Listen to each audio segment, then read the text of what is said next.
Uh-oh. Where'd Bryan go? He was in here when I started the countdown. Hello, everyone. Welcome into Trust the Tape, where I don't know where Bryan just went.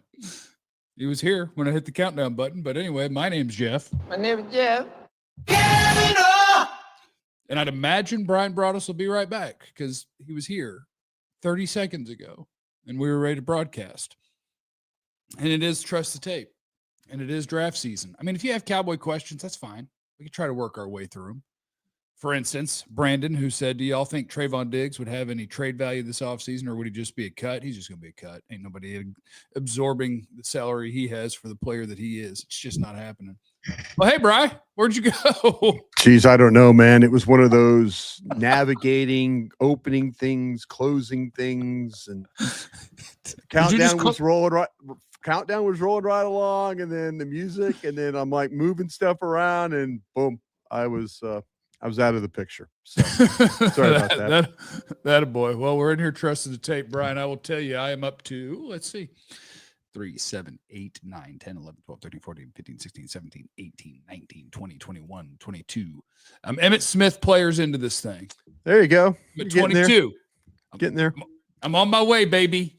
There you go. I'm on my way. You got about 200 more to get. You'll be good. Yeah, no problem. What are you up to? Like 45, 50?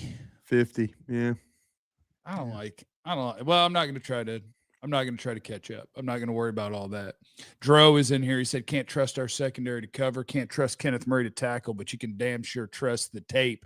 And other folks are already in here trying to say what they want the Cowboys to come away with in the first round. Offensive lineman and Sonny Styles would be a win to me. Can't forget that blitzkrieg. And free agency will matter a bunch. I think it'll matter a lot. Yeah, I think it'll matter a lot. And I'd love for them to have the flexibility of being able to, go in there and say, listen, we addressed, and I asked Vach this question yesterday, and I know there's a lot of folks that look at our platforms, whether it's 105.3 The Fan or what you guys do with your platform or Trust the Tape, whatever we do. There's a lot of people that kind of follow along. And I asked Vach this question, though.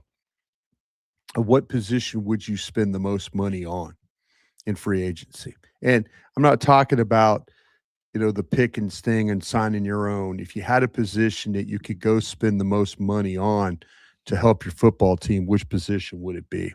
Well, I don't like that because it's a question that just kind of makes me pissed off all over again. You had the opportunity to do this at a really important position and you decided not to. Is this the whole Micah Parsons thing? Then? Yeah, like okay, I'll pay whatever. But give me, that's gone. Luka's gone. Micah's gone. They're all gone. Give me a position going forward that will set you up in a way that gives you the path that we're going on. And because I do think free agency is really important to the draft, and I don't think bottom fishing is free agency for the Dallas Cowboys this year. So I don't see that. The first two that jump into my head are still pass rush and maybe offensive tackle. Because I think if you are no longer satisfied, and I thought this was possible a year ago and it didn't happen because they just don't have an answer for how to do it. You would love to save your $15 million or whatever for Terrence Steele. But then you'd have to fill that job. Mm-hmm. And I don't want him to try to fill that job with Nate Thomas because now I'm worse at offensive tackle and you might as well have just kept Terrence Steele. And I wonder what that's going to look like because they may find themselves just keeping him another year, even though they don't want him. They just don't have another answer at present. And if you think you're just going to fire off another first-round pick for an offensive tackle and he's going to step in and be good, I'm wary of that. This is Trust the Tape, and we love these watching the players, ranking the players. Mm-hmm. And I think sometimes it makes people even more optimistic about the players because you feel like you know them. Mm-hmm. But if we're banking on 3 or 4 rookies to step in and be good starters, boy, that's super optimistic. So you got no choice, though, bro. You really do. I mean, well, if that's what you're banking on, I would say you're. But no, that's why. No. But that's what I'm saying. I do disagree with you about Nate Thomas. I will say this. You think Nate Thomas than Terrence Steele? I think Nate Thomas could be better than Terrence Steele. Yeah, absolutely, I do. I do. Yeah, I think Terrence Steele is who Terrence Steele is. I think there's things you got to remember. Nate Thomas, essentially a rookie Yeah. playing. Last year was a redshirt year.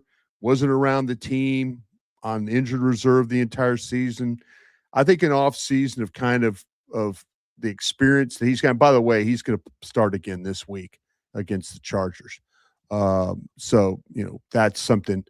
But yeah, I think that to me that you're looking at a guy for like the first year of really playing, and so I'm more optimistic about Nate Thomas in year 2 when it comes to, okay, I've played some left tackle, I've played some right tackle, I've had some ups, I've had some downs. You go over there, get with Duke and work on some technique, hand placement, feet. He's going to go in the weight room and get stronger in that way. My willingness to stick with young linemen, I think is a little bit more than yours is right now. And I say that because I know that Terrence Steele is not going to get better. I know that. I've seen that now 6-7 years. That to me, a point that Vach brought up and I thought was really interesting is that maybe some of these offensive linemen that you feel like that you're missing on, maybe some of the, when you look at how you feel about Guyton and all that, the one thing that has been consistent, and I think this is a really, really good point. And if you're thinking about, say, Dallas is picking at 14, and you're really like, damn it, we can't take another offensive lineman. It's kind of in that range, though, where you have taken linemen in the past, and it's worked out really good for you. It's when you take the lineman at 27 or 28 or 29. Well, and the exception to that would be a Travis Frederick, who a lot of people thought was a third-round guy. Dallas took him at 30. He turned out to be, an outstanding player for you. But when you take a guy like Booker at 12, now you're taking lineman, Zach Martin at 13. Now you're taking lineman that I think it was 13, 14, wasn't he? Somewhere right around there. I thought he was 16, but he might have been 14. Definitely an even number. I know, but it's in that range. It's in that. I think Dallas was it 16. It probably was 16, but it's in that range. That's the number that jumps out in my head is 16. No, I think you're right. I think you're right. Okay, yeah, because they were the linebacker from Ohio State, Shazier, went ahead of him. So yeah, so you're in a situation where you're taking linemen at a certain spot and not taking them 10, 12, 14 places later. The quality of the lineman is I think that's fair. And if you were to tell me that you were going to take a guy at 14 and it was the guy that was one of the best guys on your board, I would have absolutely no problem with that. But I do feel like that Nate Thomas is better and will be a guy that and the reason I say this, I trust this coaching staff on the offensive side of the ball. I will ask you this question too. I think we've overrated Aaron Whitecotton a little bit, the defensive line coach. Because I don't feel like that those guys over there are getting particularly better. And maybe they're not good enough. Maybe Sam Williams isn't good enough. Maybe Fowler's not. You can't tell me, though, that Fowler had 10.5 sacks last year and is just completely off the radar. Yeah, I listen, if we're going to call Matt Eberflus into question, let's call Aaron Whitecotton into some question here too.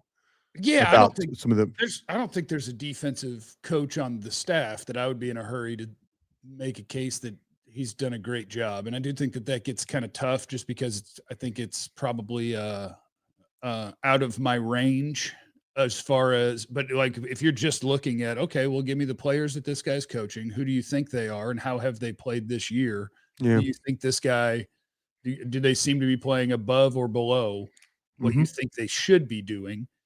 Yeah, and I think when you view it through that lens, you don't have a defensive coach on the Cowboys staff that you'd be like, man, that guy's really important. What a great job. A lot of people are talking about, the guy that went off to Al Harris. Look at the secondary. The secondary's gotten worse. And, Every time I say, well, listen, folks, the front office didn't care much for Al Harris. And right or wrong, but maybe Al Harris was developing corners. Maybe he was developing safeties.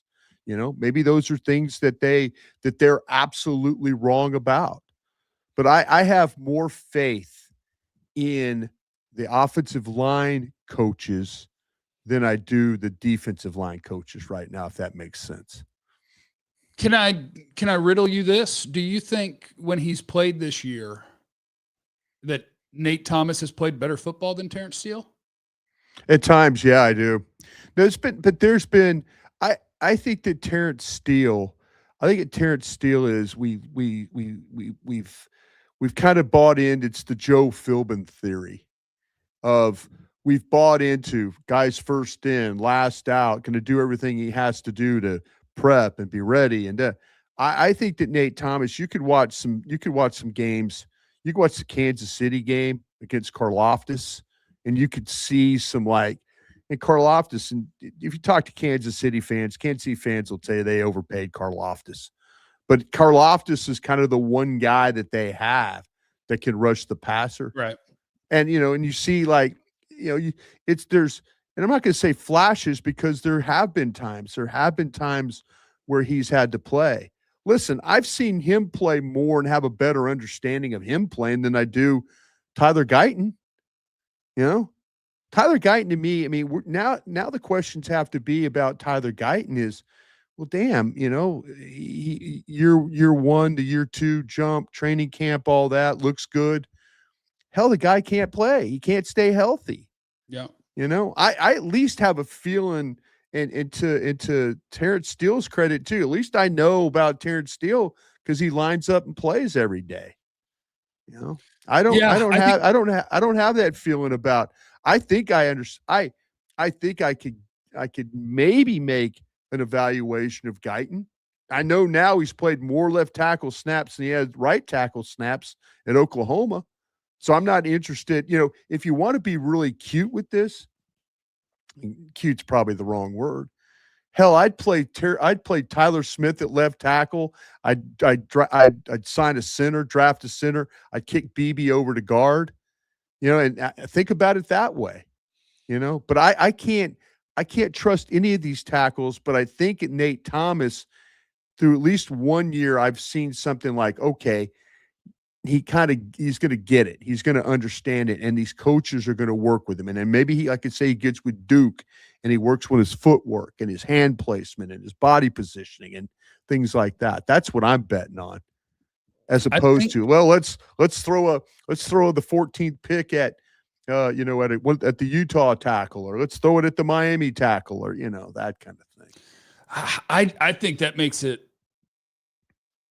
I think it really just illustrates the challenge that the Cowboys are going to have this offseason if they want to put out a team that you can feel actually good about, like having a chance at the East, having a chance at being a competitive playoff team, because we obviously know how many spots on defense we're going to be talking about, and we're not talking about one offensive tackle spot. We're talking about both of them. Yeah. And all of the other things where they have problems. And I think it just illustrates how hugely important it is that they treat free agency completely differently than they have. There's no question. Pretty much all no time. Question. If you think you're going to Kyer Elam, Kenneth Murray. No. That's what they like to do. But if you try that, boy, I think you're sunk. If you think that you're going to say, all right, look, Nate Thomas is going to be our right tackle, Tyler Guyton's going to be our left tackle, and we're going to piece this thing together by taking guys we thought might have been good 4 years ago. We're on a scary path in that way. So I don't know. I don't know the answer. I would love, if Nate Thomas being the answer at right tackle that you can get by with would obviously be, to me, the dream. I bet that's the one thing I would bet on. I would bet on that one because I do have confidence in this offensive line coach. Both these guys, I have confidence that they will get, they will get the absolute. The problem is I have more questions about Tyler Guyton's health than I do Nate Thomas playing right tackle. How about that? Oh, see, I have the exact same question about both, which is just like, really? That's what we got to count on. Jerome is in the super chat. Is it too early to consider a quarterback if one falls in the first round? I mean, it is if your goal is to win, but I like the question though. yeah, I I like mean, the teams question. like I like the question. Green Bay is really the only team that jumps out. Teams will do it years in I advance grew if up in you that like a guy system. enough. I grew up in that system. You know, that's where I got my start 35 years ago. I understand it.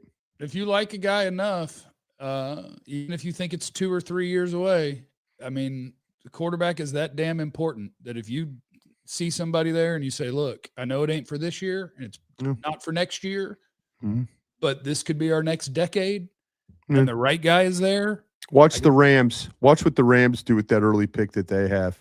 You know, Yeah, but he's at the end, right? Boy, that guy's playing at such a high level. What did he throw for? 400 yards last Oh time? yeah, no, he's still awesome, but I feel like mentally, like I wouldn't be surprised if he retired if they won the Super Bowl. Like, they started the year and he was like, "I'm back." That guy's a badass.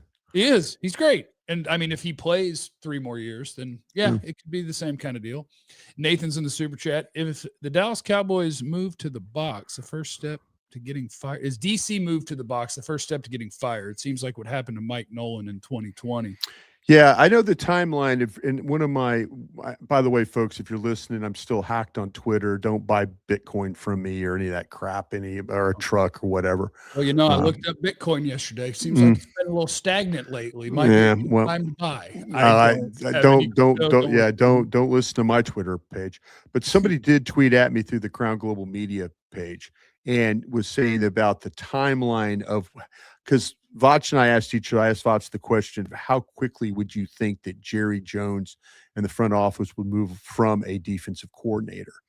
And one of our listeners gave me the timeline of, there was in 2020 when they did fire Mike Nolan, it was season ended on January 3rd. They changed the coach on January 8th, and then they had Dan Quinn in place by January 11th. So to me, this is the cynical part of me. This is the kind of like the reckless speculation guy. Oh, Recky Specky? Shoddy might have said, "Listen, just get away from me. Get away from me. I love that. Go in the box, get away from me."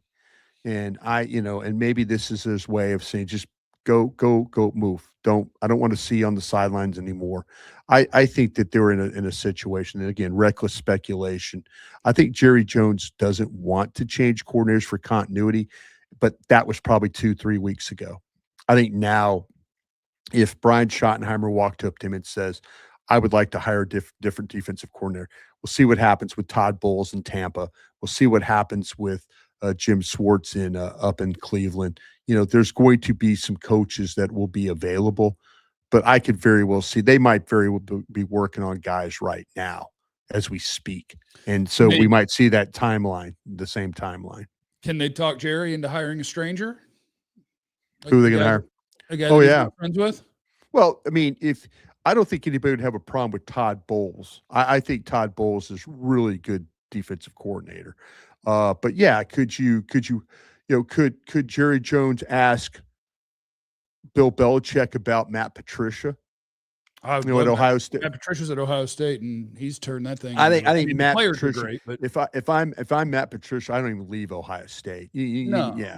Come here and coordinate and I bet Ohio State 27th ranked defense. Come on, I think Ohio State will outpay you. I don't think Jerry Jones is going to go money whip somebody because that's just not how he operates. But I'm saying Jim Schwartz, that's another one. Jim Schwartz is a guy that was with Belichick. There's connections that could be made here. But yeah, I mean, to me, there's guys that I would put this one in Brian Schottenheimer's hands.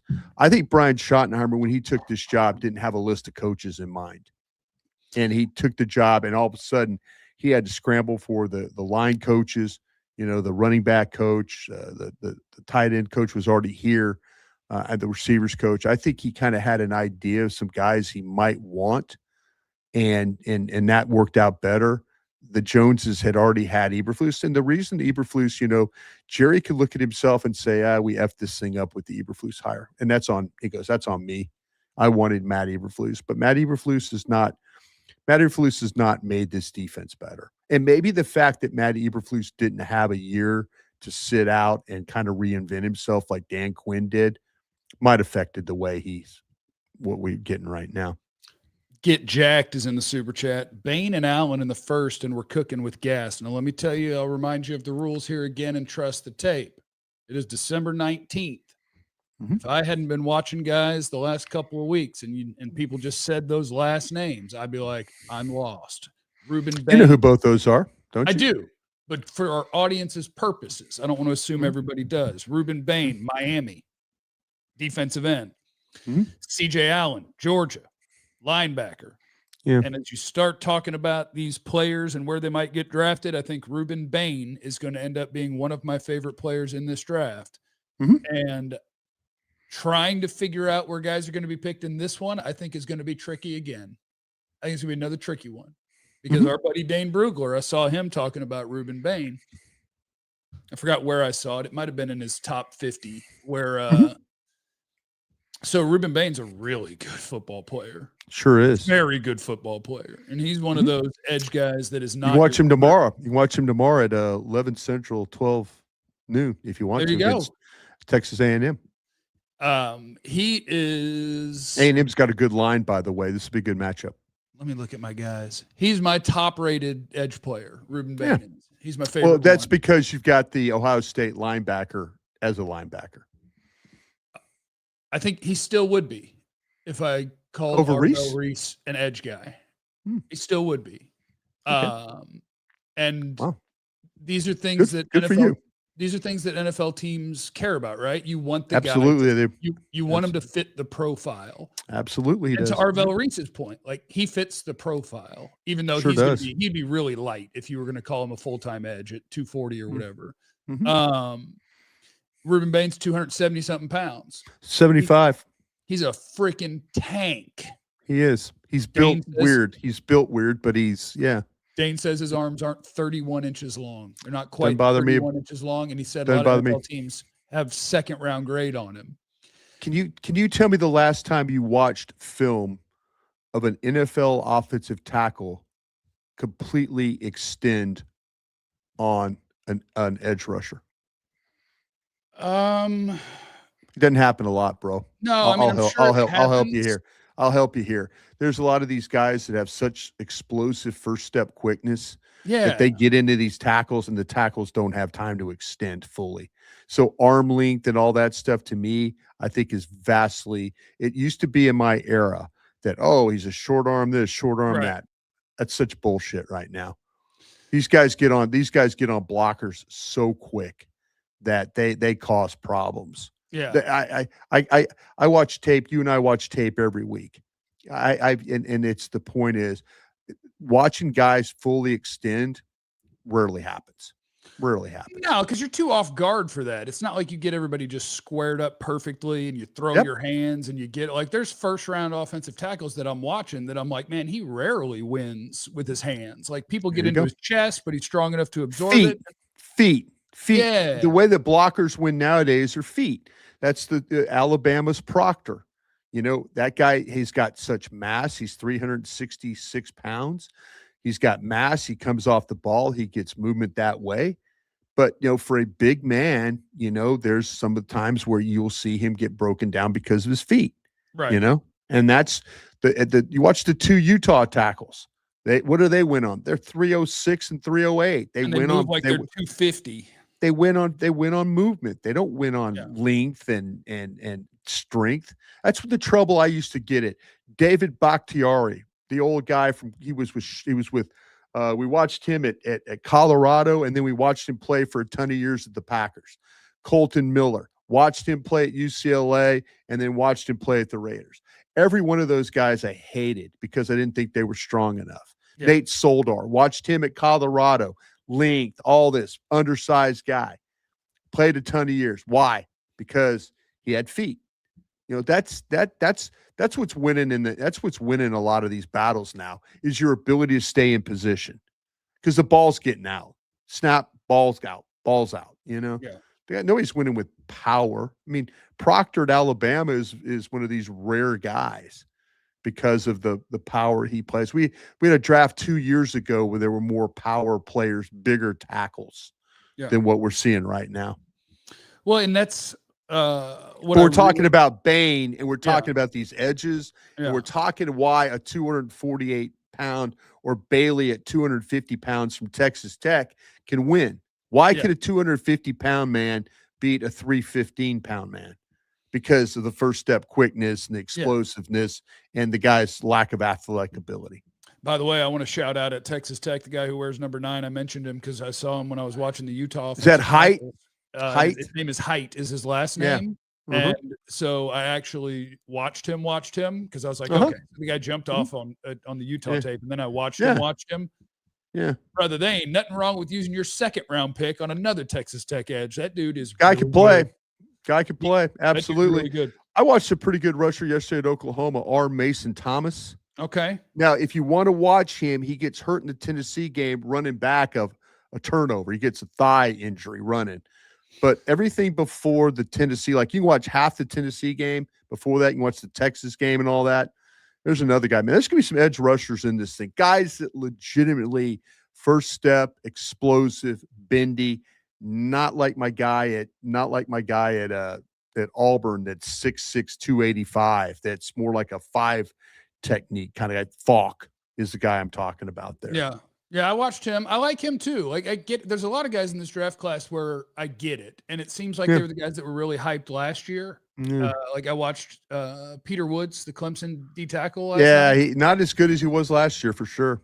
And I haven't watched his tape from last year, but I'm like, he's a good player. No, Peter Woods. I see it. He's a first round player. Yeah, he's definitely a first round player. But people are talking about, go back and watch. Go back and watch. I don't even need to. I'm like that. I get it. Like that size and moving the way he does, plus power, like everything is in there. This is Clemson defensive tackle Peter Woods. Everything's it doesn't matter for us because I mean you've got 3 guys making $20 million, but I saw it. Patty's in the super chat. Let me throw a couple names out there. Joe Biadani and Rob DiCenzo. See, he's done this a couple of times, and I'm still not sure if they're real people or not. I like it. I like the bit. I like the effort of getting the players out there. I like that. I bet they're real people. Dad Exotic. Imagine if we had Nashawn Wright and Charvarius Ward on this roster. I think we need to get a starter. Man, you had Nashawn Wright. Nashawn Wright. Come on, man. Yeah, lots of Nashawn Wright. Nashawn Wright did not play to the level he's playing right now. And that's my thing with the Cowboys lately. You could say it's Al Harris. Yeah, I mean that. Yeah, they can't get right. Like the guys that go, like you underestimated how much Jordan Lewis meant to this thing. You probably Jordan Lewis. You would sign Jordan Lewis over Blaine in a heartbeat. In a heartbeat. Yeah, and you would rather have Tank Lawrence than, I don't know, pick somebody who got paid recently. Like it seems like the guys they're letting go are the wrong ones. Murray, the wrong ones. Murray, that could say you would rather have there. You could take money and you could I would rather have like anyone. And the fact that for Elam and Murray, they pretended they fixed something with people that had way more invested than you do in them. And were like, absolutely not, can't play. And you were like, let us give you something to absorb a first-round salary for the guy that you had way more invested in that you think, just get him out of here. And don't worry, they'll start and be fine for us. No, we're going to stop it. We're going to stop that. And we're going to stop it right now. And we're going to get back to signing guys who have NFL tape that says, I'm good at this. That's what we're going to do. This front office has to attack free agency. The last 2 draft classes under McCarthy have been horrible. They have to use free agency to close that gap. And I hope you're right. We've been talking about that a lot. They need to, but does that mean that they will? We'll find out. I think Jerry's age is going to make them do this. Yes. And I think to be honest with you, I think Jerry's hearing the fans. I think the fans are been super, super tired. Year 31 getting to him. Yeah, I think him and Steven both. I think things are getting to him. I know it's a $12, $13 billion team, but I will say this. No amount of money makes up for the amount of hate that you have right now with this fan base when it comes to the front office's inability to get into a championship game or win a Super Bowl. In that case, Fan- you're all welcome. No, fan base has spoke out. I honestly believe that Jerry and Steven are here in the fan base. I really do. Is there a Dallas? This is Kerry Matthews. Is there a Dallas Cowboys the fridge equivalent player we're getting in the draft? We got our D tackles. Oh, and BB, can you confirm or deny in the Diggs files that a stripper pole is involved in the concussion accident? We're not Recky Speckying about what happened to Trayvon Diggs at his house. If he wants to tell us, he'll tell us. Right now, apparently the rumors are. It sounds good. It sounds good. It could have been stripper pole, TV pole, whatever. There's something that hit the guy in the head. Yeah, maybe he should just say it instead of being bothered. Well, that's the thing about it. I don't understand. If it's a stripper pole, I don't think I would say much about it. I don't think I would. I that would be something that, wow, you can't like put up a stripper pole and have it not fall on you, kind of a thing. If that were the case, I would say you've got enough money that these things got to be anchored. How about some? Like why not go on YouTube and look at some like home improvement tips to get that thing got. But it could be stripper pole. It could be something hit the guy in the head. So stripper pole, TV pole, whatever they. But like if maybe there's a reason why that they're not saying anything about this. I don't know. Daniel's in the super chat. Love KC Concepcion from NC State /A&M. Tyreek Hill. That guy's a player, man. That guy right there is an absolute. And there's another guy that you can watch. You can watch on Saturday morning because this guy. I'm telling you what, they've got some really good receivers in this draft. But this kid, when you watched him at North Carolina State, he's really just a little bit of some notes. Super crafty as a route runner, separation in routes. He's deceptive, the burst, the quickness, the pace that he plays at on the move, separation at the top of the route, the quickness. He's a dynamic player with the ball in his hands. He's like a punt returner too. He's 5'11", 190. And he's one of these guys that like he's got some power when he runs and he's running through people. I was watching him in the Mississippi State game. And he had a catch on the 4-yard line and just powered his way into the end zone. But here's a guy, short catch, making a big one. First guy miss, lineup play, slot, outside, all the routes. This guy is going to be, I think that some people are really going to fall in love with him. And in Miami's probably going to have to, find a way to cover him up tomorrow because he could definitely make plays for you. He was good at North Carolina State. I went back and saw a game or two just because I wanted to make sure that I had the right guy. And in North Carolina State, he was a very productive player. Casa de Finch is putting a Cal linebacker on the radar, Brian. Go ahead and write that down, okay? Got that one. Get that one handled. All right. Thanks, everybody, for stopping by. We got to go. We appreciate you, and we'll see you again on Tuesday. I think that's the day we do the shows. I always forget until it's almost time, and then I remember. So we'll see you again on Tuesday. Thanks for trusting the tape. Go follow Crown Global Media on YouTube and on social media, and make sure you're locked into the DLLS sports accounts as well as I do the Cowboys show over there. And remember to trust the tape. And remember, you have no idea what anybody's going through. Be cool to everybody. We love you. Be easy.